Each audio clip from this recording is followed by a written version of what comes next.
Hello, Willowbrook family. Today's daily Devo is in Matthew chapter 13, verses 1 through 23. When I was about 12 years old, my family and I moved into a home near Willowbrook. The very nice people who owned the house before us were yard of the month type people. The front and backyard were absolutely gorgeous. The grass was manicured. There were flower gardens everywhere, many with exotic flowers. Now, my family is not yard of the month people. We didn't have any sort of that talent. And shortly after we moved in, I remember standing in the backyard with my dad, looking at the well manicured lawn and beautiful flower beds, and I said, all these flowers will die because we don't know what we're doing. And my father laughed and reluctantly agreed. We didn't understand soils and plants and fertilizers and such. And I often wondered what the neighbors thought. Our place went from a botanical garden to just meh, okay. Needless to say, we were never awarded Yard of the Month. This reminds me of our passage today. Jesus tells the story of the sower and the seeds. The sower is the same person, the seeds are all the same, but the outcome in each case is very different because the soils are different. Jesus tells us that there are four different kinds of soil. First, the soil beside the road, where birds came and ate them. Second, the soil in the rocky places, where seeds sprouted up quickly but faded soon because there was no depth or no roots. Third, the soil with thorns that choked them out. And last, the good soil, which yielded a bumper crop. Then the disciples posed a question to Jesus. Why do you speak in parables?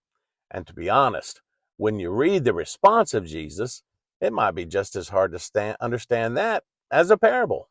See, when I was younger, I thought a parable was an earthly story with a heavenly meaning.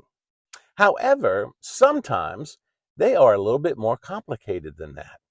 If a person listening to a parable has an open, sincere heart for spiritual truth, then there will be a valuable lesson to learn. But if the person listening has a closed heart to the words of Jesus, even opposing Jesus, then they will get nothing out of it. You see, by speaking this way, Jesus would weed out those who were truly open to him from those who were opposed to him.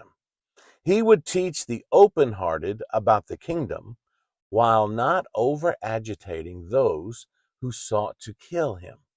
Jesus knew the cross was coming, and he accepted that, but he needed a bit more time to accomplish his mission here on earth before his crucifixion. Now, you all have heard many sermons about the sower and the seeds, and since we only have about 5 minutes here, I just want to touch on a few things. Jesus explains the parable to the disciples and to us, and there is no one better to do this. His words are crystal clear and very understandable. So I want to focus on the good soil for a moment. I want my life to be good soil. If it's good soil, it won't be those others. So what does it look like? Well, first, good soil is when a person hears the word. Make sure you are in the place where you hear his word. You read the Bible, you pray, you attend church, and you connect with other believers. Second, you understand his word. You have the desire and open heart to learn, and you are willing to put in the time and obedience required. You are open to instruction and even loving rebuke, and you are willing to change where needed. And third, good soil produces fruit. You walk in the Spirit. You yield your life to God's will and not your own. It's not about all your accomplishments. It's about God's work through you. And you know what? When your soil is in good shape, God will continue to work in your life by sowing seeds that will produce great fruit. So, instead of making excuses why great things didn't happen because of bad soil, make sure your life is good soil.